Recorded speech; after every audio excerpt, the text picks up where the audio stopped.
Magandang araw mga kaibigan. Bigyan natin ng reaction opinion itong post ang balita ngayon. Tungkol ito sa utos ng DILG Secretary na bawal ang mga nakahubad sa tabi ng kalsada sa pampublikong lugar. Style digong sa Davao, bawal din. Ito, pinapatupad ng DILG sa buong Pilipinas. Ito, may insidente sa Mandaluyong. Naghahalo ng semento, tinikitan dahil walang t-shirt. Insidente sa Mandaluyong, umani ng reaksyon sa gitna ng higpit ng DILG. Umani ng reaksyon ang isang insidente sa Mandaluyong matapos tikitan ng pulis ang isang lalaki na walang suot na damit pangitaas habang naghahalo ng semento sa labas ng kanilang bahay sa Barangay Addition Hills. Ayon sa kanyang asawa na si Norieta Langkino, ginagawa lamang ng kanyang mister ang kinakailangang trabaho sa kabila ng matinding init. Diba? Summer ngayon, ang init eh. Kahit sa gabi, ang hirap makatulog sa init. Pinapawisan ako. Wala naman kaming aircon. Pilitan akong mag-electric fan. Ayaw ko sanang mag-electric fan. Kailan? That's the only way na mabawas-bawasan yung init ng panahon, electric fan. Kaya't hindi niya matanggap kung bakit agad itong pinatawan ng multa. Sabi ng misis ng lalaki, ayan nga po, naghahalo. Anong gusto nyo? Mahimatay yung tao habang naghalo? Sa sobrang init po, kailangan din po yun. Ako, aminado ako niyan. Pag nainitan ako, tinatanggal ko ang aking damit. Tapos nagpapaypay na lang. Naghalo ka ng simento. Grabing higpit naman.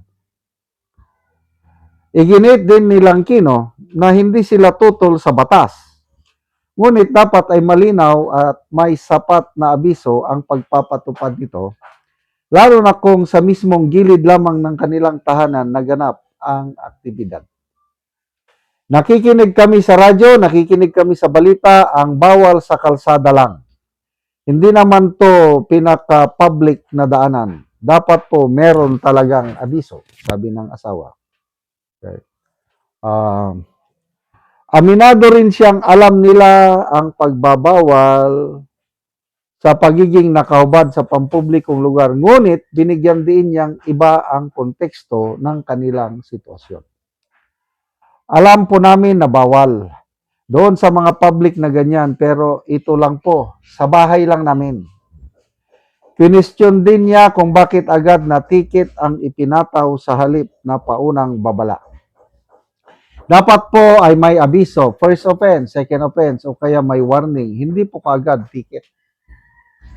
Ang insidenteng ito ay nangyari sa gitna ng pinaigting na kampanya ng Department of Interior and Local Government sa ilalim na Secretary Junvic Rimulya na naglalayong paigtingin ang disiplina at kaayusan sa mga lungsod sa pamamagitan ng mahigpit na pagpapatupad ng mga lokal na ordinansa.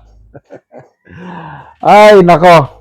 May mga nababasa akong post na parang itong si Junvic Rimulya, parang siya na ang Rodrigo Duterte sa Pilipinas.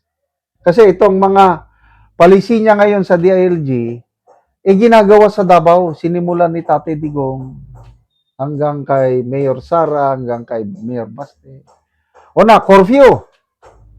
Ano bang nagsimula ang curfew? 2013 na ata, pinatupad ang curfew sa Davao. Basta alas 10, wala nang lalabas yan. Huhuliin ka yan. So, disiplina yan. And I like it.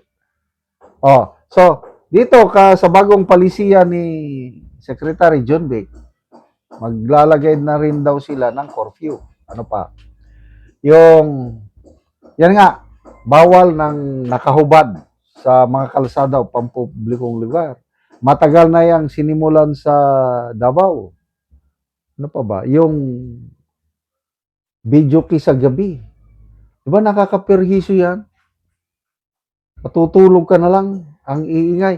Okay lang sana kung magagaling yung kumakanta ba, yung kung sintonado, it's a noise. Para sa akin, mahilig ako sa kanta bago ako matulog, gusto ko may music. Kailang yung soothing music, either mga uh, old classic songs, Engelbert Humperdinck, Tom Jones, Matt Monro, ganon.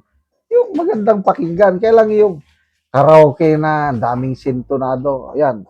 Pinagbabawal sa Davao, matagal na, ginagaya ni Rimulya. Ano pa ba? I think yung smoking. So maganda naman ito. Sana maipatupad sa buong bansa. Kaya lang, agree ako niyan dito sa kaso ng mag-asawang ito na kung hindi naman highway, hindi naman pampubliko, bigyan naman ng konsiderasyon. Hindi ko maintindihan yung tinikitan, ticket. Kasi kung ticket, may multa. Ano bang multa? Parang violation ng sakyanan, traffic violation. Ano? ano?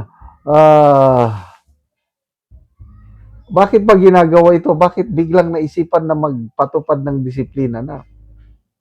Para lang makalimutan ng flood control kaya? Para, kasi sabi ni Secretary John Vic na, mag-move on na tayo. Huwag na yung flood control, summer na, wala nang tingulan, wala nang bagyo dahil summer na. Ito siguro, para may ibang mapag-usapan. Kaya ito na lang, tikit-tikit na lang sa mga. So good luck po, Secretary John Vic Rimulya. Sana maipatupad nyo ang pambansang disiplina. Malala ko, panahon ng Marcos Sr. Sa ikakaunlad ng bayan, disiplina ang kailangan. Yes. Kailangan ng disiplina. Kulang na kulang tayo ng disiplina sa ngayon. Curfew, malala ko, martial law years, I think 1972 o 1973. Napreso ako, priniso ako ng pulis dahil nilabag ko ang curfew. Nakatulog ako ng isang gabi sa kulungan and yung pagkakulong ko na yon, doon ako ay mahirap palang maging pasaway. Kaya gusto ko nang sumunod sa batas. Nagmula noon, nakulong ako dahil sa curfew. Salamat mga kaibigan sa inyong pagsubaybay sa ating channel. Nakakatulong kayo ng malaki sa tribong talandig ng Bukidnon dahil ang income natin sa channel na ito is pantulong po sa tribo. Namimigay tayo ng libreng yero at pako para makapagpatayo sila ng mas maayos na tirahan. Panoorin niyo ang video na ito. O karon mo na ni si Lolo ang matagaan og yero. So matagaan si Lolo og yero kay makatop siya karon.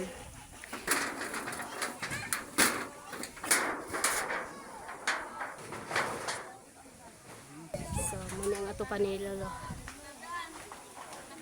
Trapal lang. Muna ang pulihan sa yero nga nahatag sa iya ha.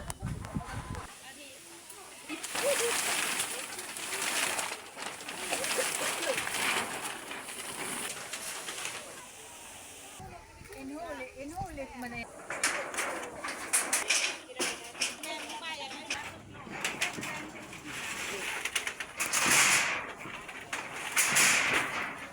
Ano isiyan dahil?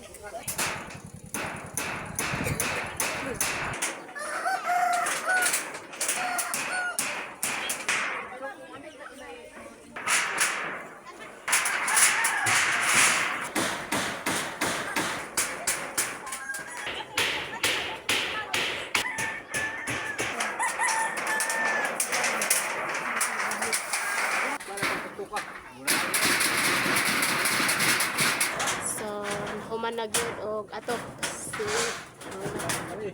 So nindot na gid kaayo. Ay nahuman na og atop ang iyang balay.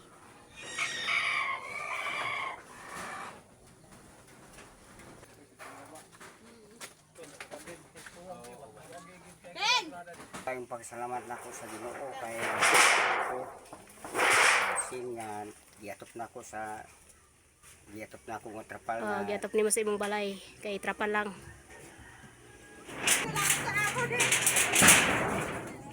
So, pila na imong edad tay? Ha? Hintay. Sa sintes. So, si tatay, 67 na siya. Salamat ako kay nakatukla ko. Sige tay, salamat pod.